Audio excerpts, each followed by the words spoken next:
Theological education is fragmented today. We have formal, non-formal, informal types of programs all over the world. But the challenge here is that we fragmented, siloed in our different sectors of training. If we stay that way, there's no way we will ever be able to meet the global need for pastoral leaders, leaders of the churches around the world today. It is time that we begin to think about not competition, but helping one another. It's not about competition. It's about how we in the future will be able to meet the demands of the church around the world together, not apart. In this video, we will begin to look at how is it that we can move theological education in that direction. I want to start off by saying a little bit about ICETE, and just bear with me because this will show you what's happening around the world in theological education. ICETE's been around for 40 plus years, and it has been a tremendous global platform for theological education leaders from all across the world coming together over those years. One of the key things that ICETE has done over the years is to have these global consultations, these global gatherings, conferences about theological education. And we've had now 19 of those in the last 45 years. The one we had back in 22, ICETE C22, was in Izmir in Turkey. And at that event, we had a number of things we were looking at, but the theme for that event was formal and non-formal theological education beyond dialogue. It was a remarkable gathering.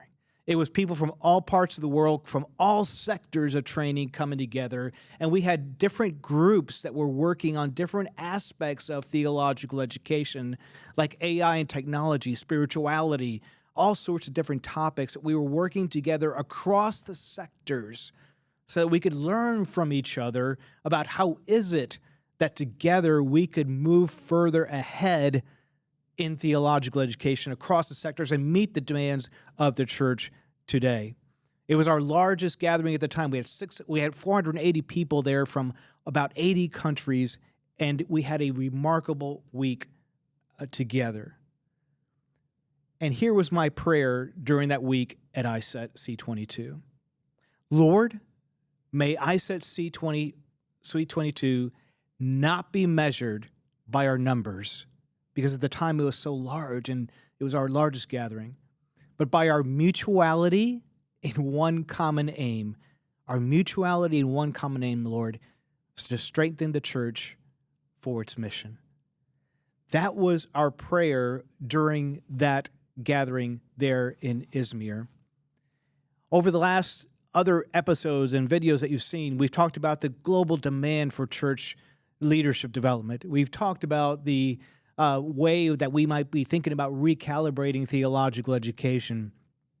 But we also now are talking about, it's not just about recalibrating, resetting theological education to its true course. It is also about how is it that we can all come together so that we can achieve the goal that God has for us as we recalibrate and do all these things. You also have heard me mention the ICETE Manifesto document. And that document has been around now since 2022. It was a marvelous gathering of people from all parts of the world spending 2 years to put this document together. It's a global declaration about theological education today. And here's what it said in part about the formal and non-formal sectors of theological education. It said, formal and non-formal theological education are equally important for the church and mission. Notice again that the manifesto brings together church mission and theological education. They should be offered, formal and non-formal, they should be offered in mutual respect and in partnership. This is a really good, clear statement, friends, that we have to be thinking about theological education in a more whole view, whole way, rather than keeping it fragmented, as I started this video, fragmented into its different silos. One of the things I've done over the years is I've been traveling and speaking about theological education and about this topic. Often I use this statement to say that the formal and non-formal and informal even sectors of theological education, there have been polarities. They've been polarized. But the need is now to flatten that polarity, because we need this greater global collegiality. Theological education across the different sectors ought to flatten for greater global collegiality. If we do so, there opens up potential ways that we can create pathways. In other words, how is it that someone that might be in a non-formal program, how can they maybe become more involved in the formal programs and further gain knowledge and understanding and wisdom? There's also something called micro-credentials. Let me mention that quickly, because this is a new global development that theological education is really beginning to step into across the different regions around the world through ICETE. And what's happening there is that these micro-credentials will allow all sectors of training to eventually develop these different courses and programs that can be micro-credentials, smaller credentials. So imagine with me a church-based training program having a micro-credential and someone takes a course from them. Imagine someone else taking a course from a different non-formal training program or even a formal school or institution. The student can begin to take these courses as long as they are micro-credentials, stack them over time, and obtain their degrees. You see, that is a clear and direct example of what it might look like in the future if we could begin to be thinking about theological education in a more flattened way where it's more collegial, it's working more closely together. Because, friends, let me also say this. Here's the reality. There's not one teacher, there's not one professor, there's not one course or training program or institution or non-formal training program. There's not one any of those. There's not any one sector. Let's be clear about this. There's not one sector of theological education that can meet the needs of the church growth around the world today. It's simply impossible. Remember, I gave that quote in another video about Stephen Lutz, who says that the church is growing at the rate of a bullet train, but theological education is trying to keep up on a bicycle. We will never be able to meet the demands of the church if we continue to stay siloed and fragmented across theological education sectors. And I know that I know. So here's part of the challenge, right? Part of the challenge is that people fear collaboration. They fear what it might do. They fear what they might need to give up. They might fear about other things. But one of the things I've often heard is that they fear that one will begin to take over the other. This is a real practical, real life challenge that I see in theological education today. The different sectors fear that one will begin to replace another, and they will begin to have less and less influence in shaping future leaders of the church. But let me just say it in a different way. It is not about replacement. It is about reinforcement.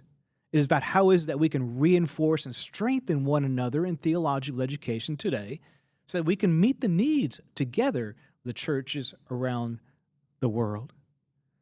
This principle of reinforcement rather than replacement, let me just share a few examples of this, because even since ICETE C22 in Izmir that I mentioned a moment ago, the Lord has been at work through ICETE, but also through many other ministries, global ministries, and organizations that are actually doing what I'm talking about. And I think it's healthy. It's good for us to see that, there's really a way forward with this. There's a way that different sectors can actually work together and reinforce each other rather than be concerned about replacing one another. There's a school in Latin America that every Monday they bring in pastors from their region, from Guatemala. They're in it's the TECA in Latin America and Guatemala. They bring in pastors every Monday, and they offer them at no cost to them this wonderful opportunity to learn on their campus. They bring them to their campus. That's a non-formal program. And that's an example of non-formal and formal coming together to serve the pastors and church leaders in an area. We have an African school that is now currently looking at intentional ways where they could take what they have in their formal programs and utilize them to train up to 20,000 pastors in their country, in their region. That's intentionality to bridge the gap and serve pastors and church leaders around the world in a non-formal way. We have in the Philippines a ministry that has now intentionally they've recognized that the need of theological education, the formal side of it, that they could not meet the needs of pastors in their area. So they have actually partnered with other programs, and they are looking at ways that they are actually doing it, where they are having formal and non-formal opportunities for pastors to learn in their region. Friends, listen, if you are in the formal sector of training, if that's what you do, you're in a Bible college or seminary somewhere, and whatever role you play in that institution, will you begin to look at what else is around? What are the churches doing in the non-formal side? What are some of the other ministries that are located in my area that are doing non-formal pastoral leadership training in my region? And is there something that I could offer them? Is there something that I could learn from them?